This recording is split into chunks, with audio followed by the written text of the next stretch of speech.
Hello there, everyone. My name is Luke. Call sign is KB1ISP, Kilo Bravo 1, India Sierra Papa. Um, Making this video today to try to help some of the people I know and maybe some of the people I don't know who might be interested in some of the steps and processes and thinking patterns that go along with electronics. Um, right now, I'm working as an electrical engineer. It's my second electrical engineering job, but I've been doing amateur radio and electronics for quite a number of years, since I was very small. And now there are several things in electronics that I wish I knew when I started off when I was younger. I had breadboards and I had a soldering iron and all these things, but one of the most important things that I learned in my last engineering job was how to troubleshoot electronics and furthermore how to repair and improvise operational electronics when you don't have necessarily the exact right parts or equipment that you need to make something work or to find out what's wrong with it. So just to give you an example of what I mean, um, this is an ATX connector from computer motherboard. It's the male end where the female set. It's male because inside there's actually pins that are poking out. That's how you can tell the gender. It's whatever the metal piece is shaped like. That's what gender it is. So even though you have the plastic um, part that plugs into these grooves, the pin on that side is actually female, and this is the male side. So anyway, I had an old broken motherboard that died of capacitoritis. It was very obvious, and I didn't need it anymore. So I was looking at the motherboard, getting ready to maybe throw it out, and I thought, well, if I don't rescue anything else from this board, bear, then it would be at least this power connector. So what I did was I just put it in a vice grip and heated up the back of the board enough with a heat gun, one I just got at Home Depot, until this thing wiggled loose. It got pretty hot, so I had to kind of like watch it and then wiggle a little without burning myself. And I could have worn gloves, but it would have taken longer.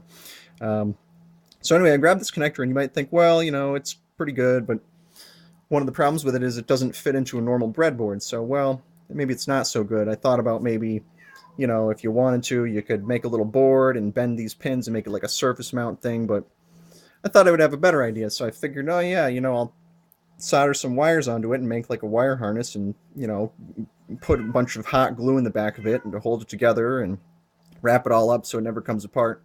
But then, and I thought, yeah, and then the other end of those wires, I'm going to have some little 1/10-inch headers to connect up to stuff like breadboards and stuff. And I'll use the female because female connectors are usually the right kind of connectors to use for power because they're not going to be exposed and dangerous when you have them just lying around. Bear. That's my cat Bear. He's trapped in the basement right now until I'm done here. He'll be okay. So I cut up 12 of um, these female to female adapters. You can see it's in two pieces now. These are a great deal on Amazon. It's I think $8 or $15 for 3 sets of these, and it covers male to male, female to female, and male to female. 1/10-inch headers. They're all color coded. They're great. I bought 3 or 4 sets of them. I have them all over work and all over my bench down here. So yeah, I took 12 of these and I cut it in half, and then I got over here and started thinking about how I was going to solder it and heat up the soldering iron. And oh, this is going to be tough. I got to do each individual wire. I got to break it all apart. I got to strip the wires, I got to twist them, I got to solder them on there somehow without breaking them all, and then I got to put glue over it or something, or do shrink wrap or something. And then I realized these pins actually fit, if you put them diagonally, right onto this connector, and they hold there. So now I just ruined 12 of these jumpers when I could have just had another 12 of them and had reusable things. As long as doing this actually breaks these pins, so you put them on once and then ideally you would just leave them there. You'd put hot glue around them or something, shrink wrap them so they would stay there, or you can reuse them if you got other sloppy pins that you don't care about too much.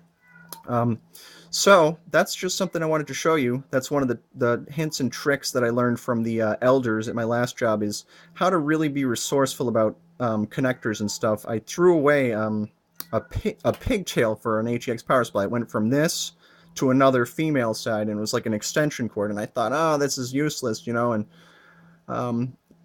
ever since I did that, and I found out about doing stuff with connectors like this, I've been kicking myself because I wouldn't be in this mess right now.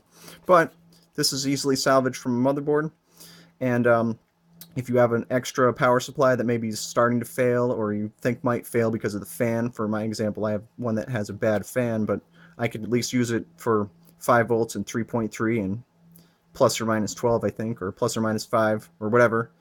Couple hundred watts, and it makes a good bench supply. So now I have this connector and I can connect it up to things, and maybe next time we'll do a presentation on how to set up a old ATX power supply to do that. So I appreciate you watching, and hopefully we'll have more videos like this. Thanks.